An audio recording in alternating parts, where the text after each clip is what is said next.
I'm the Chief Social Media Officer for FEZANA. For those of you who don't know, FEZANA represents 27 Zoroastrian associations across Canada and the United States, which is roughly 25,000 Zoroastrians in total. And FEZANA Talks is a new digital initiative that we launched last year in order to engage the Zoroastrian community in important dialogue and to showcase young Zoroastrians as well. If you want to stay up to date on future events, please follow us on Instagram, Facebook, and Twitter at the FEZANA. Now, today's session allows us to explore and learn more about the exciting career of Parsi actress Persis Khambatta. We will hear from filmmaker Vaishali Sinha, who is currently creating a documentary about Persis, and we'll even get an exclusive sneak peek today of the film. We're also going to be hearing from talented artists Sooni Taraporevala and Farah Bala, whose paths crossed with Persis Khambatta. And with that, I'd love to now call upon Vaishali to lead today's session. Thank you. Thanks so much, Tanya. Thanks everyone for attending. Gosh, this is exciting. This is the first time I'm actually talking about this film publicly. First and foremost, and I'm also going to be reading a little bit of my presentation, so apologies for my eyeballs going here and there. But firstly, thank you so much to Arzan and Tanya and to FEZANA for having me here and for giving this kind of opportunity for me to share this film with you. I'm also super honored and excited to be here with Sooni Taraporevala and Farah Bala. Sooni, who's this toweringly inspiring artist herself, and who I've always wanted to meet, and this is incredible that we can share a panel together. Farah, who's an incredibly equally awe-inspiring artist. We actually have collaborated in the past. She's also on the producing team of this film. I'm very thrilled for that. And she also knew Persis. So I'll let her talk about that when she gets around to talking about Persis and the film.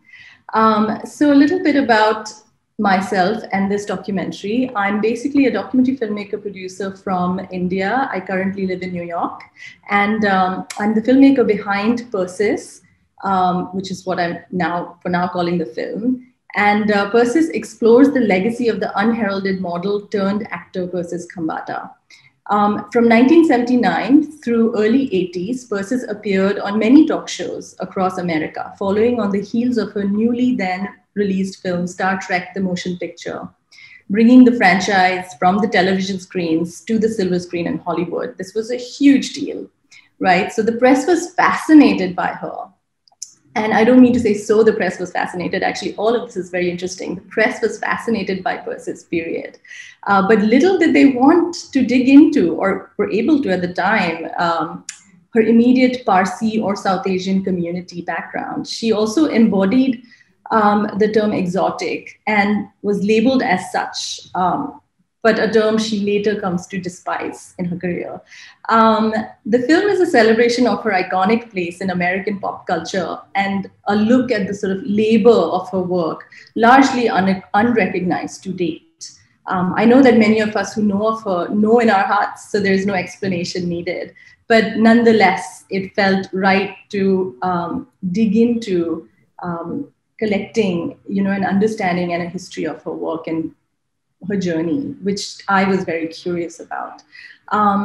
So the first person I interviewed for this film in 2018, right after I had then finished my last feature, was the incredible artist, activist, and gay icon, George Takei, who was Mr. Sulu from Star Trek and Persis's co-navigator. Although he will tell you their ranks were very different from the various planets they came from. I sent him an email, and within minutes, I received an email back from his manager / husband, Brad Takei, who then responded and said, on behalf of George, that George will do this interview for you. He was fond of her. And so that interview took place in LA and was the first on this sort of wild, freewheeling, not sure where this is going sort of a journey. But as documentarian, an adventure and a revealing journey. So I went on to build this film based on interviews with those who knew Persis and or had been sort of impacted by her work.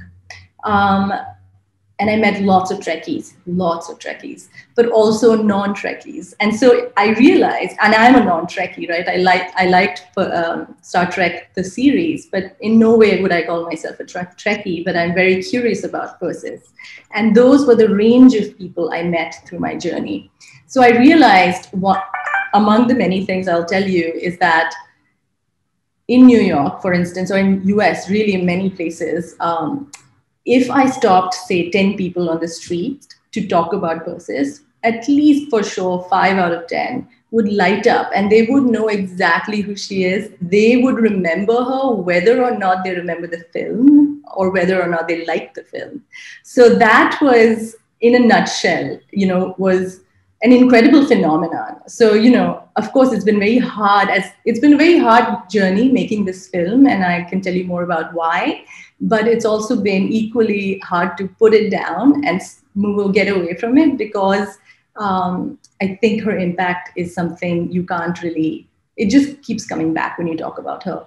So along with my team, in the last 3 years, we sort of dug into gathering tons of archival material, much of it not seen in decades. I've worked with a wonderfully diverse crew on this film, and the whole ride has been memorable. What I will do now as a filmmaker is to show you something and just stop talking here, and then we can circle back to my journey. But yeah, we will hopefully show a little 4-minute teaser, which is unedited, color corrected, no sound, nothing. So you just take it for what it is, as a little exciting sneak peek into the film. And it will be edited out of the later recorded version that will live online, because it has media clips, archival clips that I'm yet to license, and they are very, very, very expensive, and I don't want to get into trouble. So I think if you'd like to cue it just a little bit, the film I started working on in 2018, and we're right now in post-production with my editor, Melissa Hacker. So Tanya, if you'd like to cue it, thanks so much. Yeah, I'll just share my.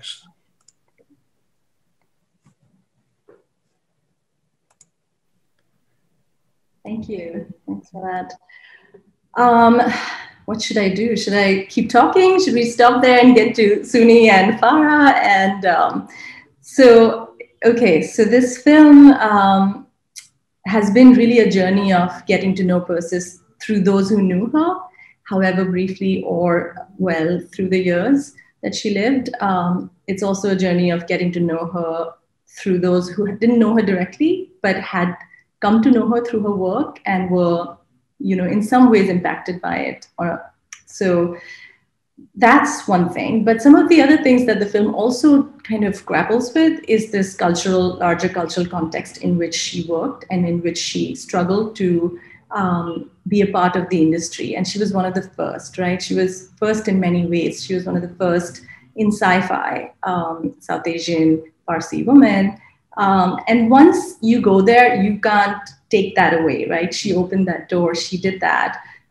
So in many ways, those I spoke to in the film that we will come to see later, people range from, white Americans to brown people, for kids who were growing up in the late 70s and 80s, for whom there was very little representation on screen, and for whom this was one of the, I remember somebody said to me that when Persis spoke, I heard a Bombay lilt that I heard in my family in Canada, and I had never heard that anywhere else on TV. And all of a sudden, I felt like there was something to grasp onto and make sense of my belonging. So there is a lot of various aspects to this. I'll tell you a little bit about why I made this film. I was born in India in 1979, a big year. Lots of exciting things happened, including Persis's big hit. And throughout sort of growing up, I sort of worked later on in the 80s and 90s, was exposed to different parts of India, and I worked on films on gender and sexuality. More than 10 years ago, I moved to New York. And in 2018, after the release of my last feature, Ask the Sexpert, which is about Dr. Mahinder Vatsa, a Mumbai-based sex advice columnist, who just recently passed away, unfortunately. But by the end of that film, as I launched it and I premiered it, and I was thinking about the next group of sort of films and projects I want to take on, I was also thinking about wanting to understand more about the Indian diaspora in the US. I'm raising a 6-year-old child in that context. And Persis was the first person who came to my mind. Why? I'm not sure if I can explain this, but in the early 80s, when I was a little kid, my mother was going to beauty school as a student, and she would have magazines lying around at home. And one of them had a picture of Persis Khambatta, and my mother told me her name. And, you know, it left sort of this indelible mark in my brain, because I had never seen a bald woman, let alone somebody who looked audaciously so into the camera, demanding a new standard of beauty. So I wanted to understand, how did Persis pull all of this off across the globe, all the way back in the 70s, without an entourage, without support? You know, as an immigrant artist, it's an uphill battle as it is, let alone wanting to be in front of the camera, which is even harder. So all of that drove me to work on this. I'm going to leave with one more clip, and I think I can share screen and share that with you. And let me just do that really quickly to allude a little bit to what else she meant. By the way, this film I also filmed in London and Canada and various parts where Persis had been. But this is a clip that's going to be from the US again. Just 1 second while I share.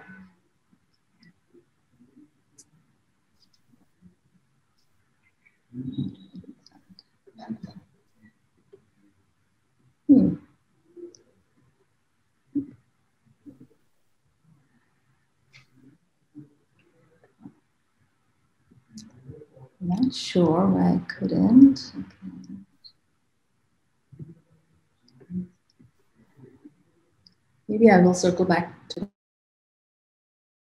I'll circle back. Try again. Oh, okay.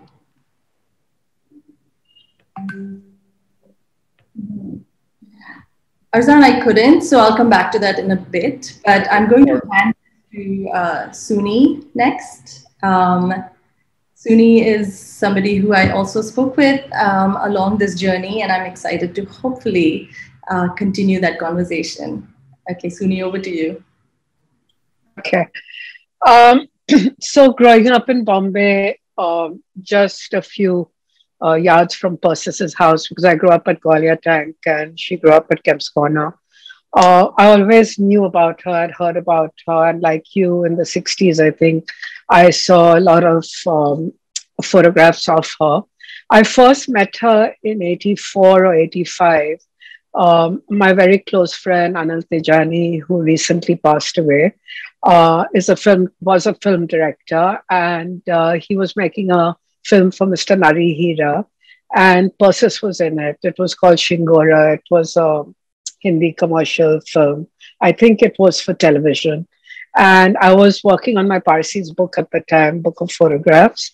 And so I asked Anil if I could come to set and photograph, Persis and him. And I did that.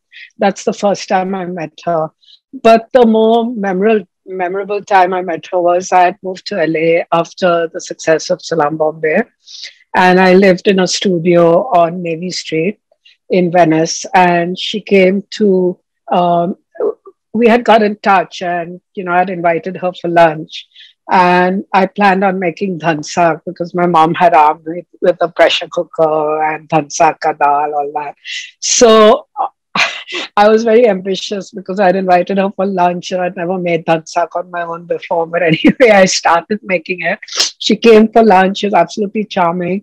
And I opened the pressure cooker and discovered, the water was still floating around and the dal was nowhere near cooked. So she actually took it over, and she very expertly made the dhansak, and we had a great lunch. Which brings me to my main impression of Persis, was that she was really, really down to earth. And as you said, her accent, I could still hear Bombay. I could still hear, Parsi Bombay in her voice, which is amazing. All these years later, she had a very deep voice and she had a most wonderful throaty laugh. And she was always herself. I never, when I met her, and I met her after that in Bombay, she'd come over. I never ever thought that she was putting on an act or she was trying to be someone she wasn't. And I thought that was amazing because she was so iconic, she was so famous, she was so utterly gorgeous. So that's my and the last story is that we were prepping Such a Long Journey, the movie, in 1999, and Persis was in Bombay at the time, and she really desperately wanted to audition for the part of Roshan Seth's wife that Sooni ended up playing. Sadly, though, I don't think they took her very seriously. I don't even know if she got the audition. Sooni, of course, played that character really well. But I have a photograph of her on set talking to Rohinton Mistry.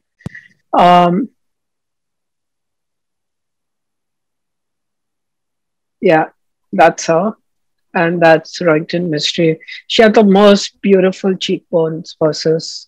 And Vaishali, how old was she in 99? She was 49 years old. Or 50. Amazing. She told her age. Amazing. Amazing. So, yeah, that was in 99. And I think she passed away a year later. And I was absolutely stunned and shocked.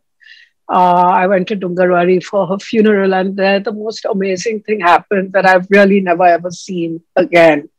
Is I went on to, you can accompany the body to the top right before they take it into the well, the pallbearers. And as they were taking her body in, a peacock stood on a bench and put his head up and gave like a salute. And I've never seen that before. And it kind of made the hair on my, arm stand on end because it really was a salute. She went too soon, but she was completely remarkable. And I'm very happy that you're making a documentary about her.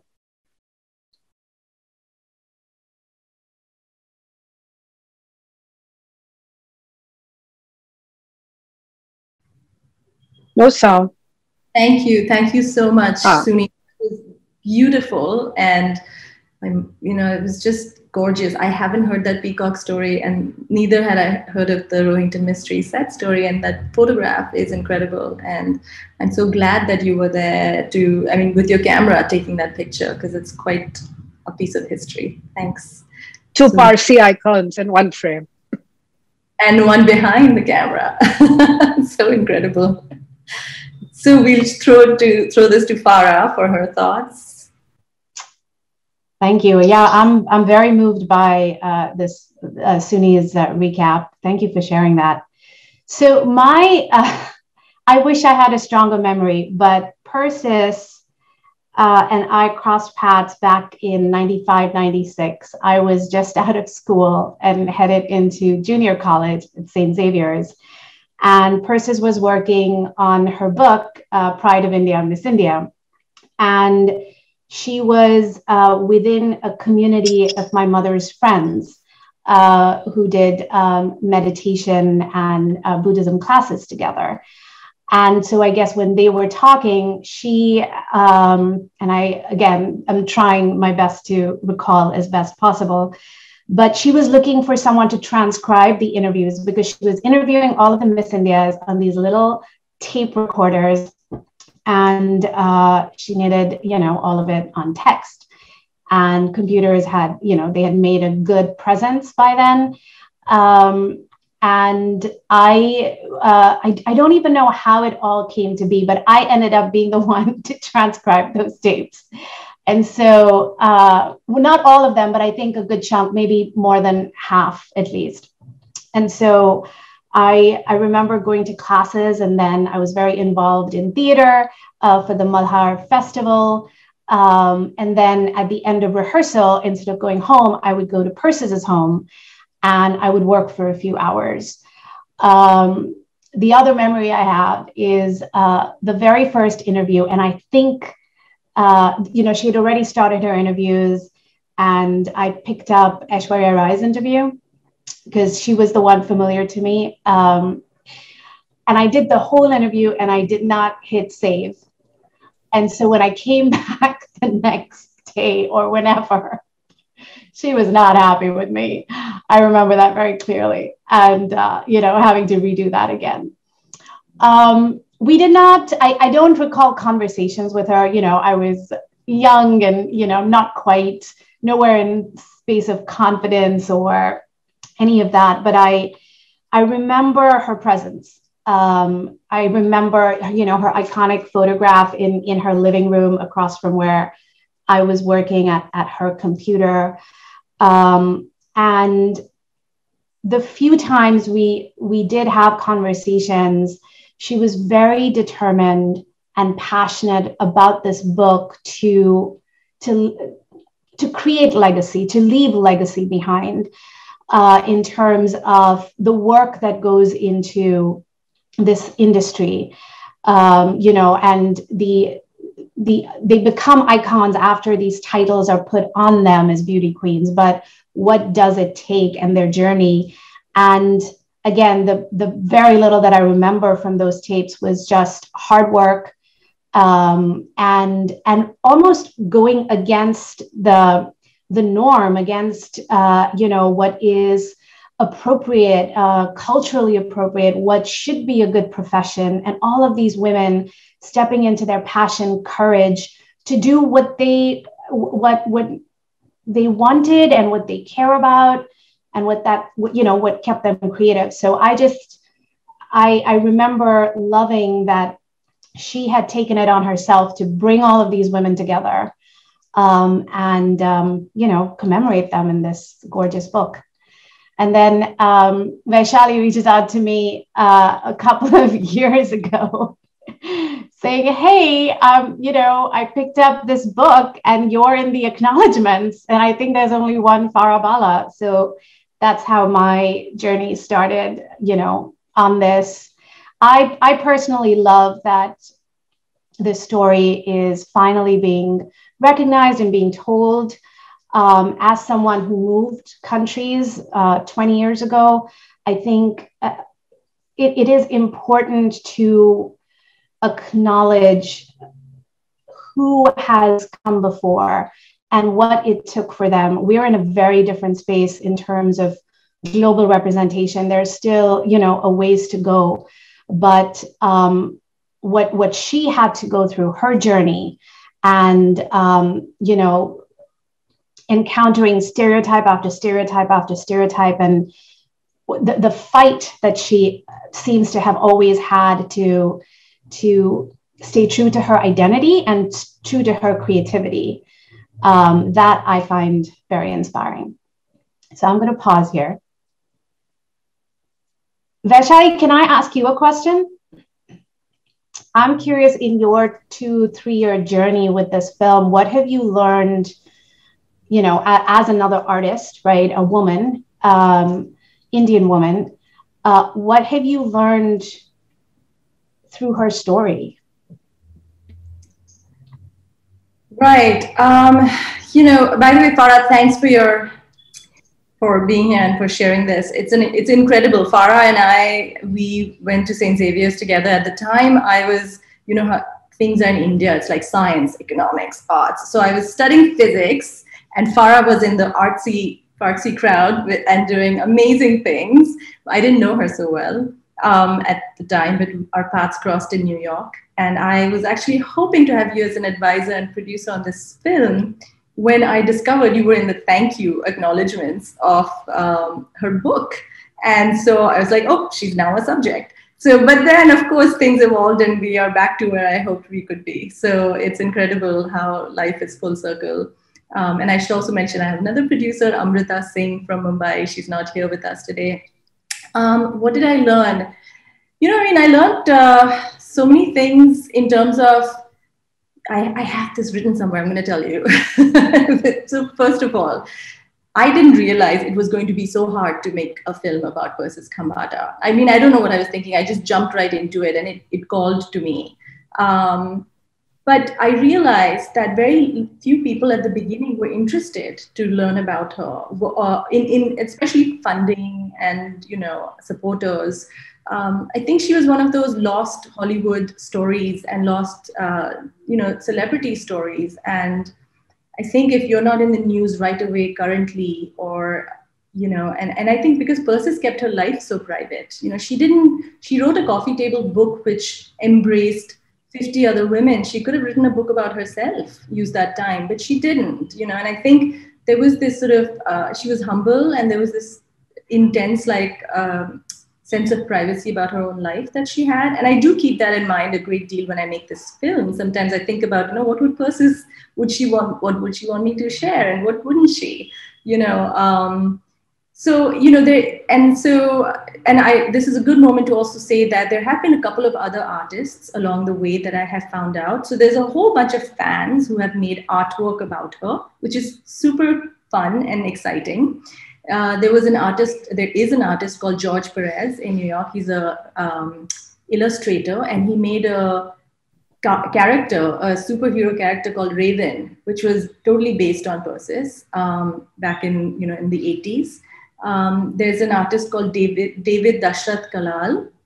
He's often, he's New York based, and he's a sort of audiovisual artist, and he projects images of Persis in various places randomly on the street. So I could be walking down New York, and I would see in Spring Street, you know, I'm going to share an example of that. I have it right here. This is his work. I can go to full screen. Yeah, this is David's work in a subway.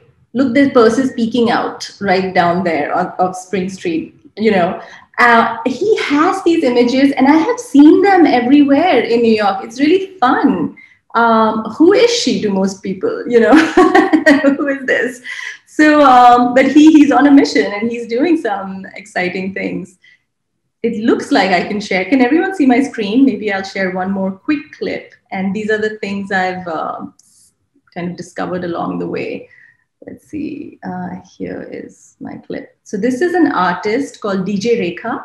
They are one of the most well-known DJ musicians in the US, who introduced Bhangra as a movement and nightclub thing to go to for people. They've opened for MIA, Wycliffe, all kinds of exciting artists. And I recently interviewed her in her home in Jackson. And this is what she has to say. And I thought it was a powerful image. Like, Vaishali, we can't see the screen. Sorry? We are still seeing the others, the Spring Street screen. Oh, okay. So then I'll stop, you know, because I haven't figured out how to do this one. So, how do I feel like we could hear audio though. So if you do you want to play an audio clip instead, do the audio bit? Okay, why don't I do that real quick? Like,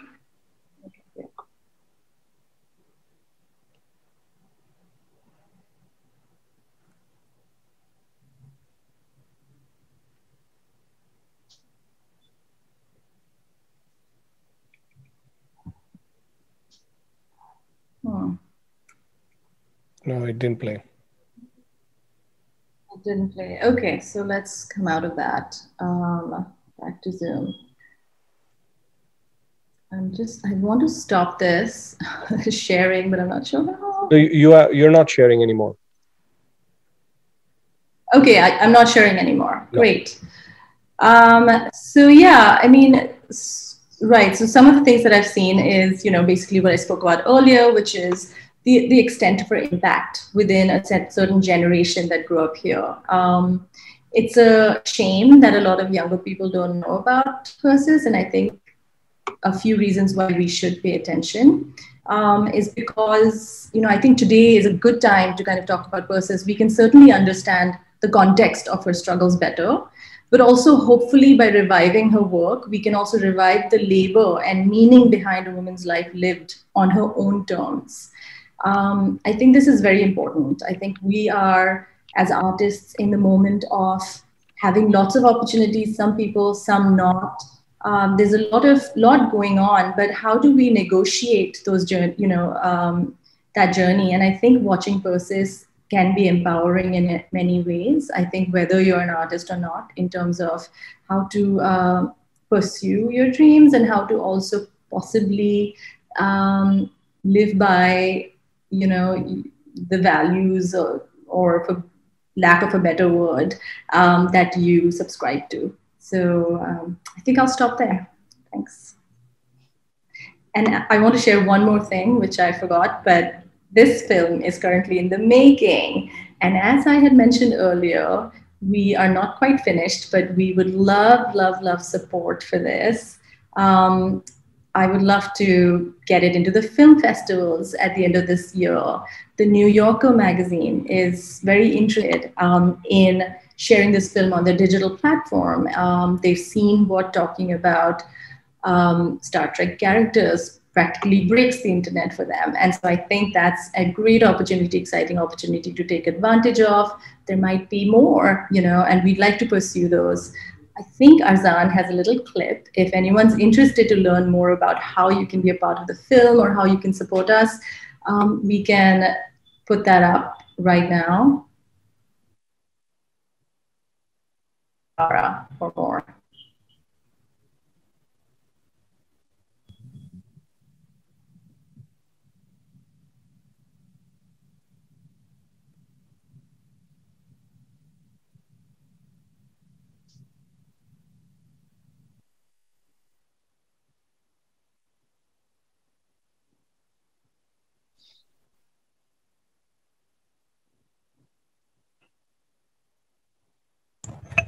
Vaishali, did we lose you?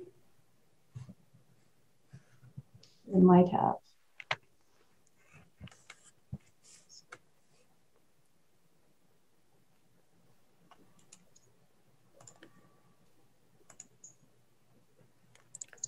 Yeah, I think we did lose Vaishali, right? I'm going to add the link that she was trying to share in the chat. So just give me a moment. Sure. And then we'll just give her a second to rejoin. But thank you, Sooni and Farah and Vaishali, for sharing this incredible story. I can say personally, I didn't grow up learning about Persis. So it was only till recently, especially when we were starting to organize this, that I was like shocked. I was like, how come I don't know anything about this incredible actress from my community? So thank you for sharing her story and keeping her story alive, because what a legend. And like, she inspires me, and it makes me so proud to see, like our community up there on the screen.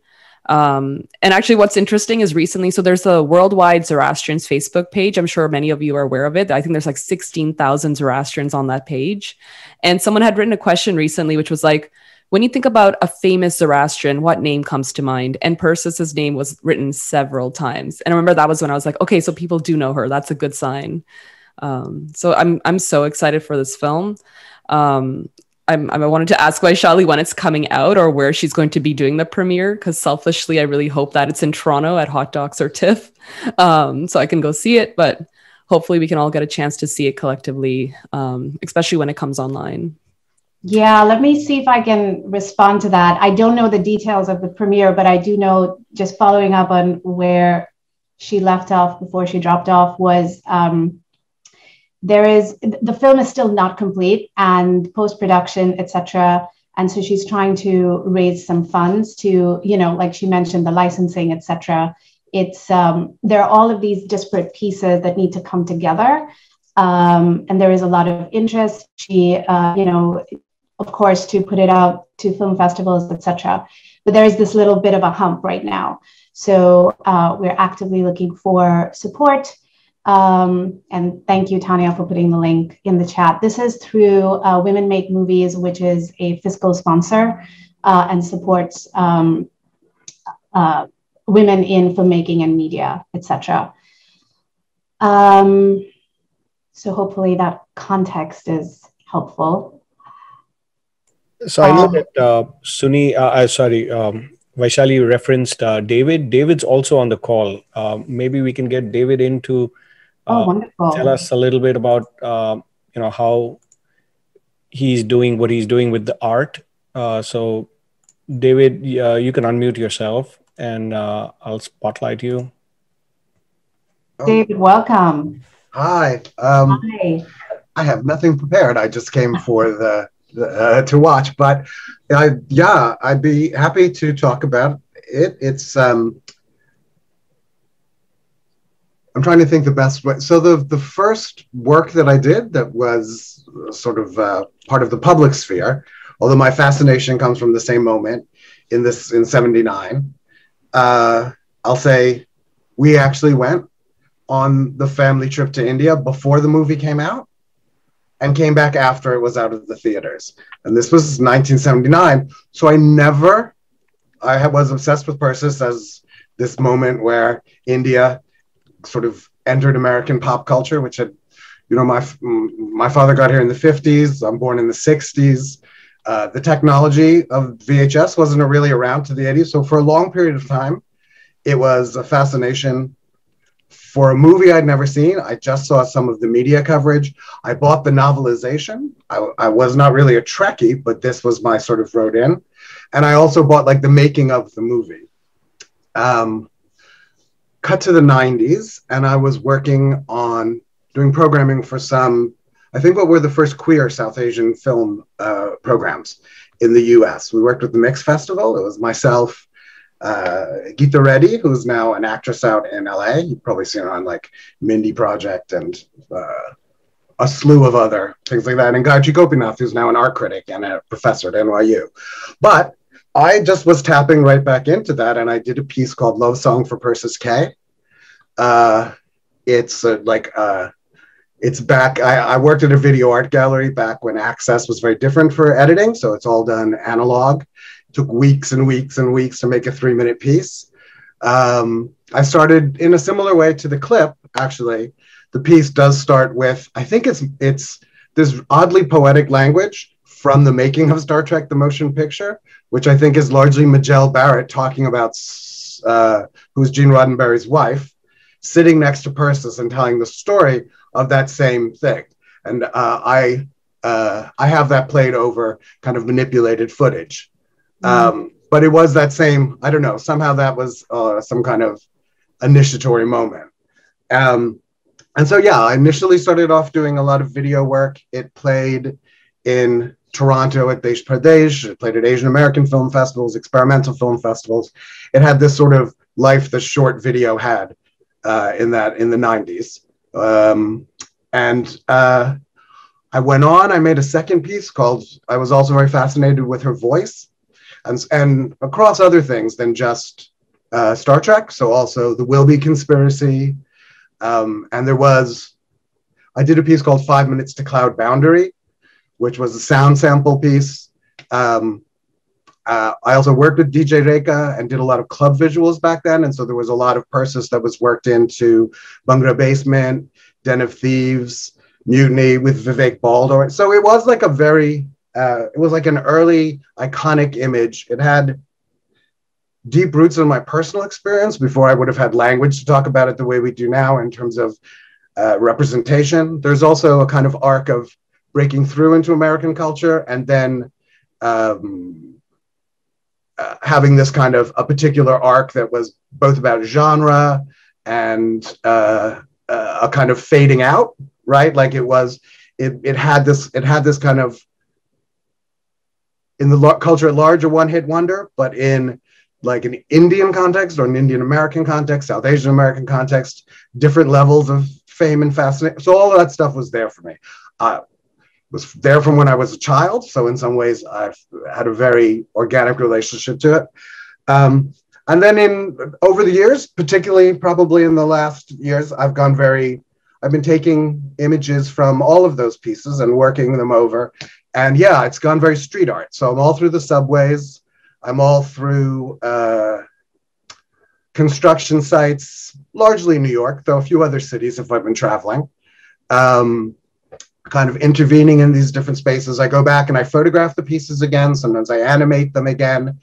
Yeah, it's both mischievous in some way, I think, and also just a consistent like stamping and restamping of my own childhood memories and ideas about it. And it is all about this sort of the deep iconicity of both the images of her and the voice. Over time, I've meshed it with other kinds of images, and it's kind of getting more and more complicated. There's no end goal, and I think no end in sight. So they will sort of appear across cities and digital spaces. There's a lot of GIFs I've put out there as well.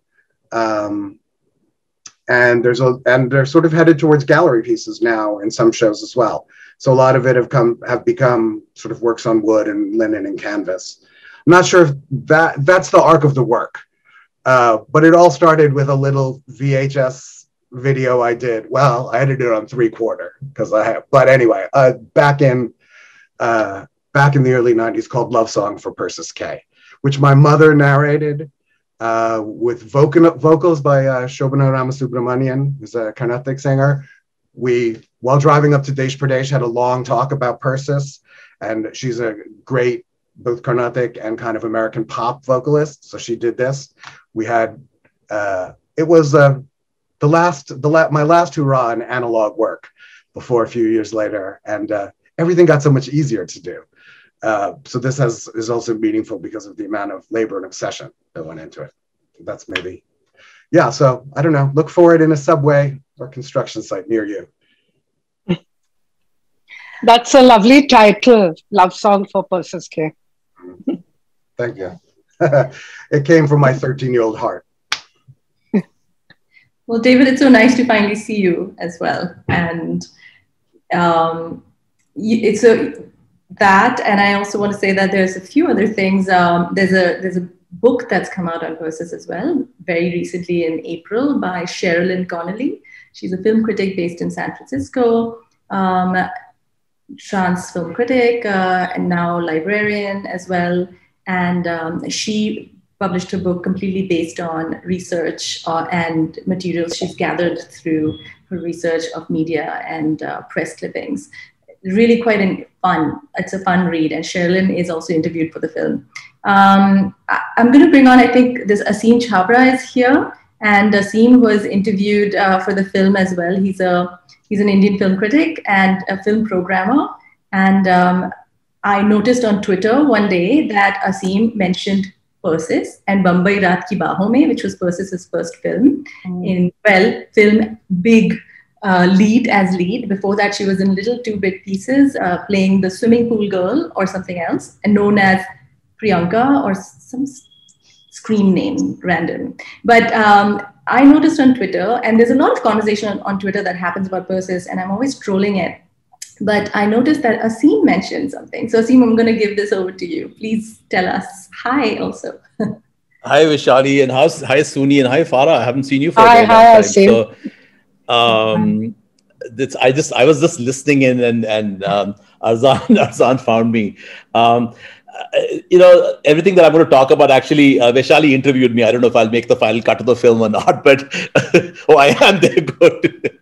So I just checked. Okay, in 1968, I was 12 years old.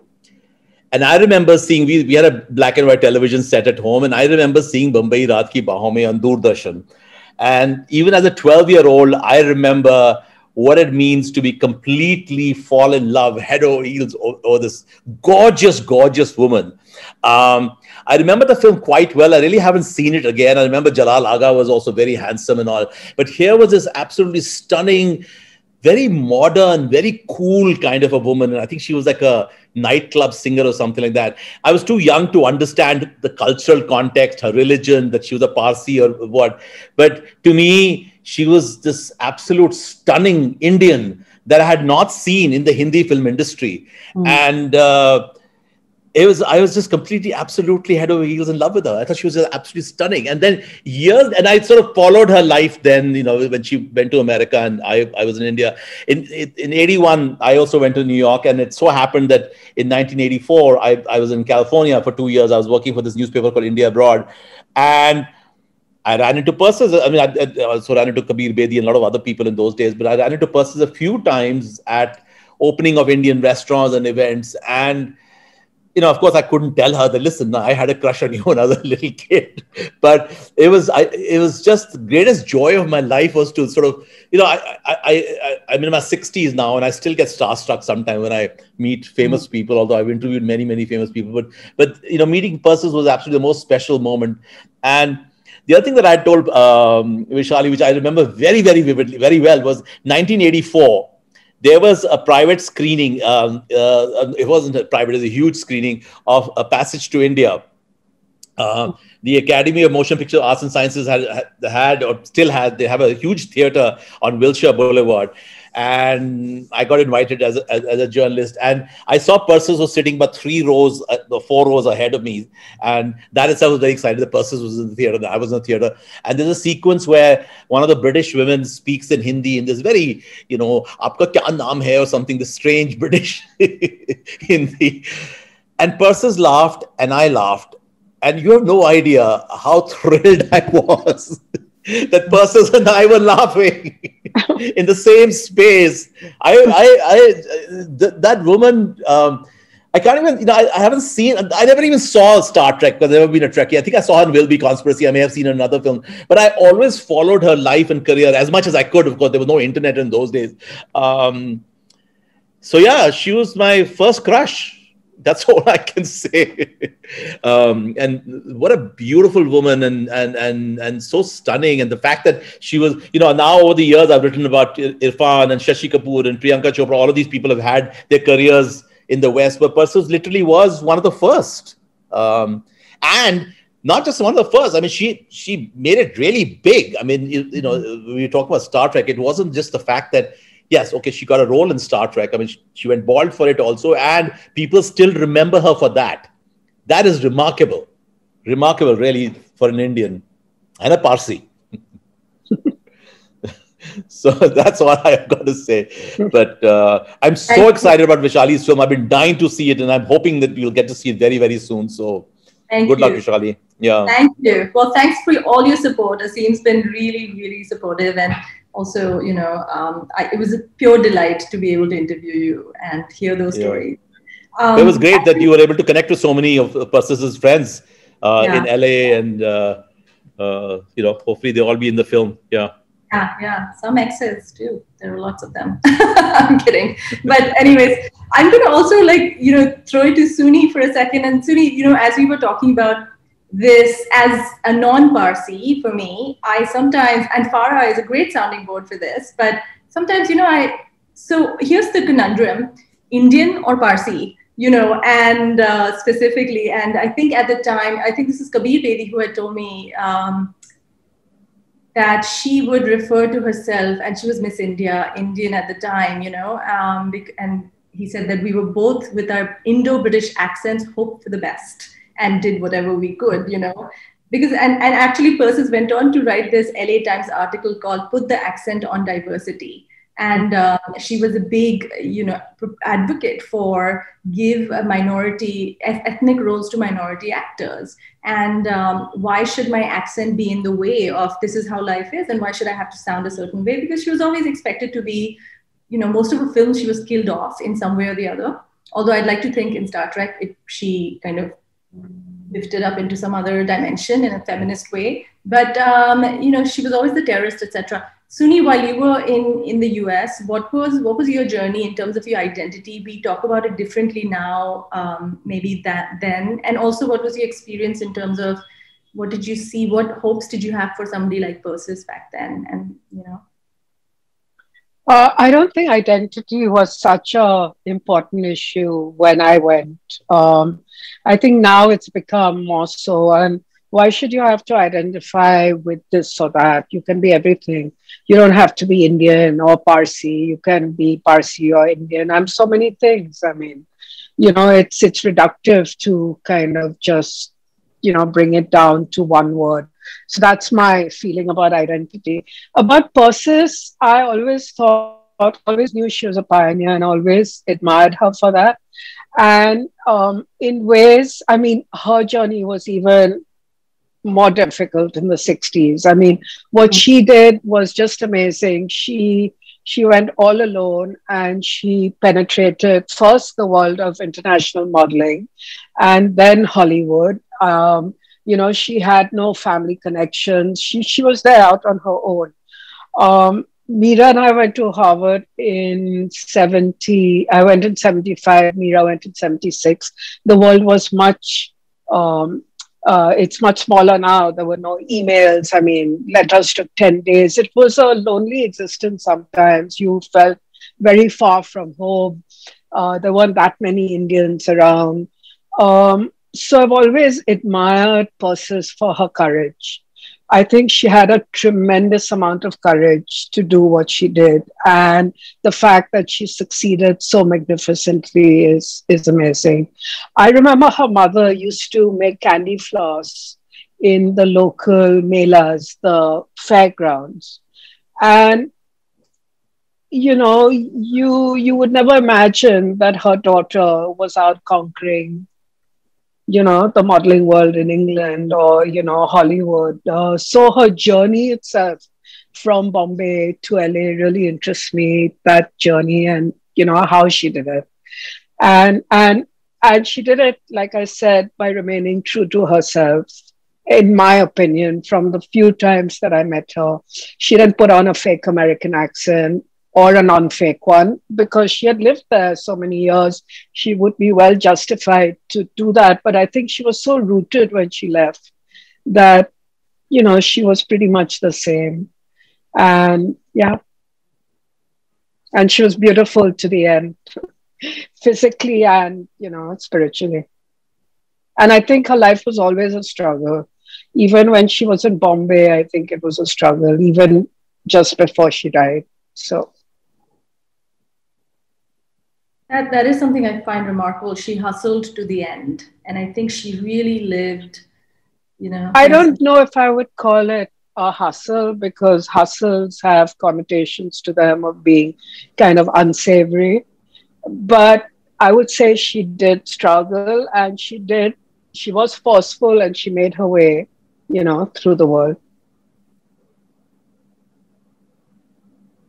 I think that those are all things that are so amazing to hear from another artist who's just made such a great career for herself. Farah, would you like to jump in and ask some questions of the crowd? I think there's a bunch of questions here. I actually want to catch you up. While you were gone, we got a lot of interest in when can we watch this film, where will it premiere, and all of that. And I was trying to set context that before then, there is a bit of way to go, because this film is still not complete.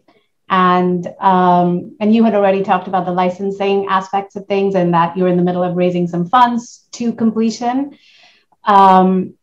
The other piece, so if there was anything else you wanted to share on that front, because even in the comments we're seeing, when can we see it? We also saw a comment around being able to show it at the Zoroastrian Congress. So clearly we need to finish this film. But the other piece that I just wanted to bring in and tie in some moments of my life is that this moment is almost like a full circle, because 20 years ago, 18 years ago, I just graduated from grad school here in New York. And as a out of school struggling actor, FEZANA for 2 consecutive years had awarded me their performing arts grants. And I think it's just really special to be here all of this time later to talk about another Zoroastrian icon amidst so many artist icons here. And I do think it is so important to, I see this as a platform to just uplift our community and, share them with the world. To your point about identity, my journey has been interesting because growing up in Bombay and Mumbai, I was Indian. But then when I came here and my experience of, are you Hindu? Are you Muslim? The perception of India was very narrow, siloed. And wanting to bring out, my ancestry and my roots. And so playing around with Persian Indian as a hyphenated identity here. And also to Sooni's point, for me, what I'm learning is that identity means such different things depending on where you are in the world.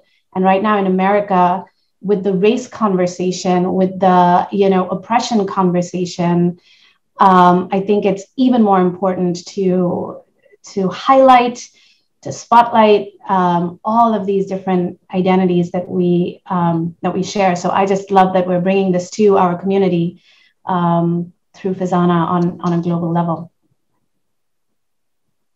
Well, I'm thrilled to hear that. And I think, in some of the talk shows that I've acquired, I notice again and again, people try to understand Zoroastrianism and like, what is that? And Persis, poor thing, is put in the spotlight to like stand, on behalf of the entire culture and people, because people have asked me various things about being Indian and things I would not be able to explain, and for Persis to be on Johnny Carson and have to explain all of that. So there was some amount of curiosity, and she had to navigate identity and explain. It's been an interesting journey of looking at all of that material. I think Arzan had asked me to ask some questions, but unfortunately I've lost some of them because I left. But I'll ask them. Can I say something? Yeah, please. Talking about her identity as a Parsi, I think it's quite amazing that at a certain point, maybe in the late 60s or early 70s, two of the most famous Indians in LA were both Parsis, and they were Persis and Zubin Mehta. And I think that is quite amazing. That's true. So, Vaishali, if people wanted to support your project, how would they go about doing it?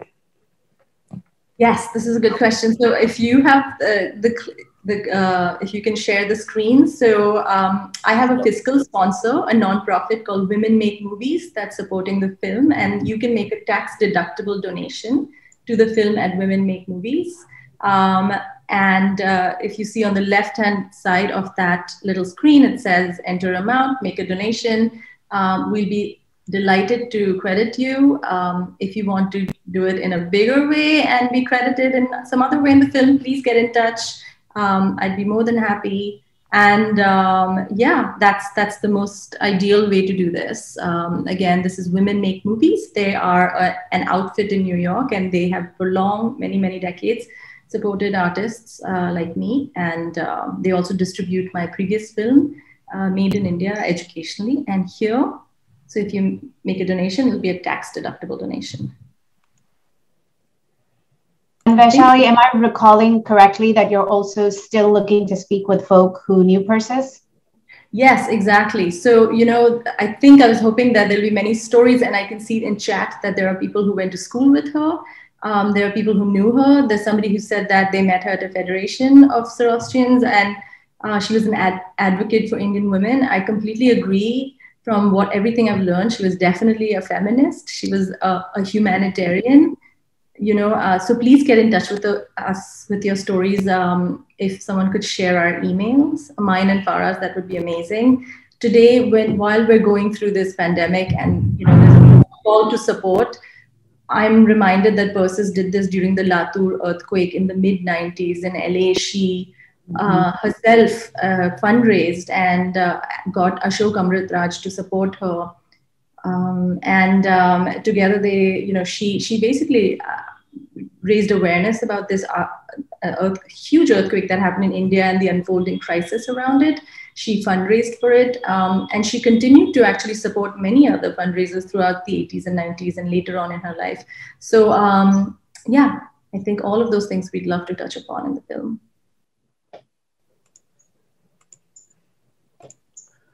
Someone asked. So Tanya, you want to go ahead with the questions? Tanya, are you keeping a track and you want to pull up some of the questions? Because yep, sure. Vaishali lost them. Yep, I'm keeping track. Vaishali, sorry, you were going to say something. Go ahead. You're good. Yeah, I've been trying to keep track of some questions. We've answered a lot of them. I think my own personal question was like, where are you hoping to get the world premiere for the film? Is it going to be Toronto? My fingers are crossed that it's Hot Docs and TIFF. Otherwise, I'd be curious to know like when you're aiming for that premiere. Yes, so I've premiered my previous two films at in Toronto, but at Hot Docs, and those have been amazing experiences. So I love Hot Docs, and we are aiming for the Sundance deadline as well, which is coming up in August, September. So we'd love to try for that. Yeah, and other than that, there's TIFF, there's Asim's amazing festival in New York. So lots of great things to look forward to. Perfect. Okay, that's really exciting. Some people have actually just privately messaged me wondering how they can share stories like that they have personal experiences with Persis. Are you still looking for those? And should they just then email you with the email that we've shared? Please do. Yes, exactly. With the email. I mean, if you want to publicly share it, I'm not maybe FEZANA can help you, but if you'd like to consider sharing it with us for the film, please get in touch. Yeah, I think that's the best way, honestly. Like if anyone has a personal story that they'd love to share with Vaishali, then just email her. And then if she feels like it's integral to the story, then of course, then you can arrange time to make sure it kind of fits into the film, or you can use it for promotional purposes. But yeah, please do reach out to her. That's the best way. Any other questions people might have?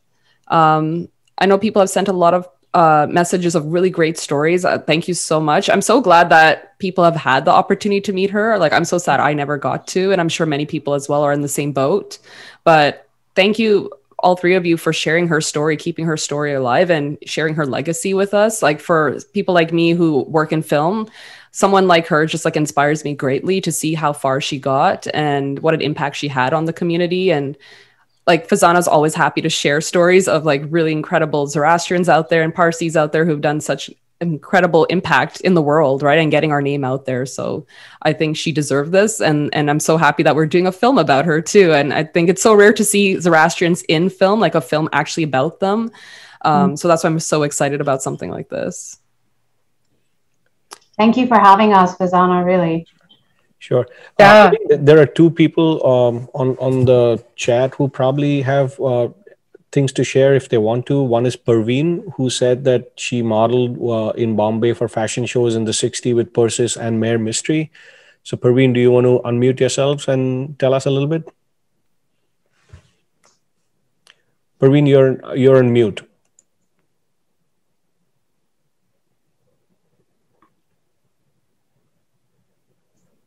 Yeah, Parveen. It was a very long time ago in Bombay when we modeled together on the ramp for fashion shows organized by first was the textile industry for fashion shows, and then it was for Salah and Nergis Spencer sisters. And we walked on the ramp, but separately. And of course, there was also Meher Mystery, whom you possibly know. It was great time, wonderful time, good days, happy days. And then there is Farida B, who said that she had a brief meeting with Persis and would like to talk about it. Farida, you're on mute. You need to unmute yourself.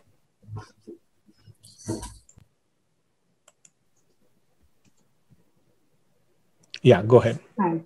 So this is 1970-71. I was working in the Bank of India in Bombay. And I had a customer who asked me, "Are you a model?" I said, "No." And why not? So I thought it was just an opening line to chat with me. But then the next day or 2 days later, he came back with a proposal that there is a modeling available and they will pay you $100, 100 rupees, and you can have the sari. So it's Motilal Groups was having a fashion show. And on the day off, they asked me to just rehearse to walk from one end of the stage to the other. I did that. And he said, another person will also be walking from the other side, crossing you. I said, oh, okay. And just maybe a minute or so before we were supposed to go on, the organizer came and said, "Oh, excuse me, so sorry, maaf kijiye, some changes." And I thought maybe they don't need me anymore. But he said, instead of coming from left to right, can you please go from right to left? So sorry, so sorry. And I thought, I don't care. I'm getting my $100 and the free chiffon sari. So I did it. And it was Persis Khambatta who was supposed to go from one side, but she decided she wanted to go the other way. Then when the show was over, I asked Mr. Mukherjee, the organizer, I said, "What was that about? I don't care." He says, "You don't know, this is Persis Khambatta." And if she modeled from here to there, she would have more access to showing her pallo of the sari to the audience. If you went the other way, your pallo would be there. So it's just her fashion statement. Oh, I thought. But the point is that she demanded so much respect already. This is 1971. That people would, whatever she said, people would make changes in the plans and go with her idea. So that was a very good encounter I had with her. I never spoke to her, but later on I found out who she was. That's it. Manik Bhujwala has a question asking, was she the first Miss World from India? No. No? Okay. There's a question for Farah and Sooni. If you can just quickly kind of tell us a bit more about your background, your careers, how you got to where you are. That's not a short question because I'm quite old. Yeah, that's another talk. That's fair. Another FEZANA talk. I know. They were just hoping to know a bit more about you. Google. Okay, I went to America when I was 18 years old. I'm a filmmaker, photographer, screenwriter. Mira and I were in college together. We started working together. We made Salam Bombay. It was enormously successful. I found I had a career as a screenwriter, and from then I've been in the film business. I've always photographed. I made a book on Parsis called Parsis: A Photographic Journey. I have another book of photographs HarperCollins published called Home in the City. Parsis is out of print. Home in the City is still in print. I'm married. I live in Mumbai. I have 2 grown children who are fortunately or unfortunately also in the film business. And in a nutshell, that's me.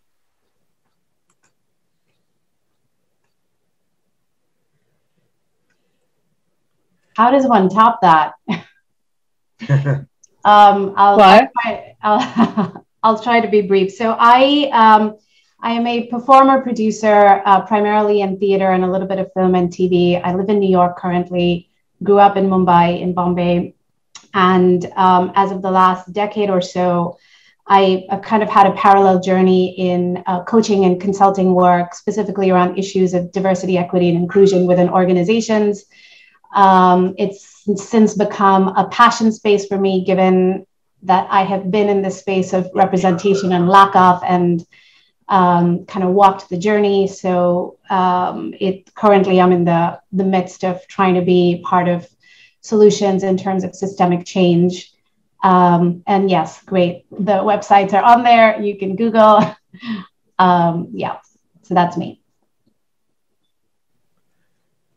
So somebody else had another question, which I don't know how one would answer, is that in terms of acting capability, where would one place Persis? Was purely as an actor? Was she in the Meryl Streep league, or I don't know? They gave some other names, but can somebody talk about that? She would call herself an instinctive actor, so I would leave it at that. But I think she was somebody who could really she had an amazing screen presence. First of all, she to somebody else's point, she was amazingly good at.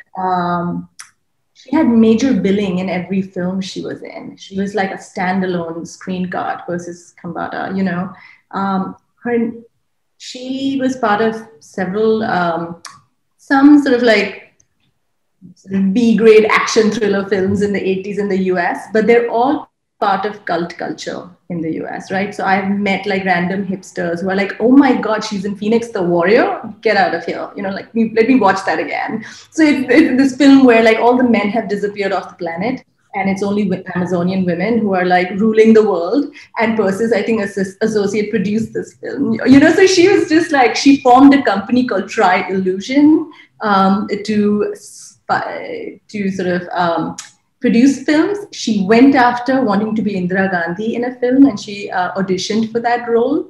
She looked great. in pictures. I think Khalij Times posted some photographs of that. She really lobbied to be Bandit Queen way before Bandit Queen was made. And so she was on a mission, and her Tri-Illusion company, I mean, hats off to her. She was really doing a lot. And she finally told her story, and Farah talks about it very eloquently in her interview, that, by the time she came up with the coffee table book in the late 90s, that was her taking charge of her artistic journey and kind of really doing it her way. But I would say, to answer your question in short, she had tremendous screen presence, and every film she was in, it's most remembered for Persis Khambatta. And I think I'll leave it at that. So I think I also have a couple of other pictures that you had shared, which we didn't get to kind of see. So let me just quickly show them.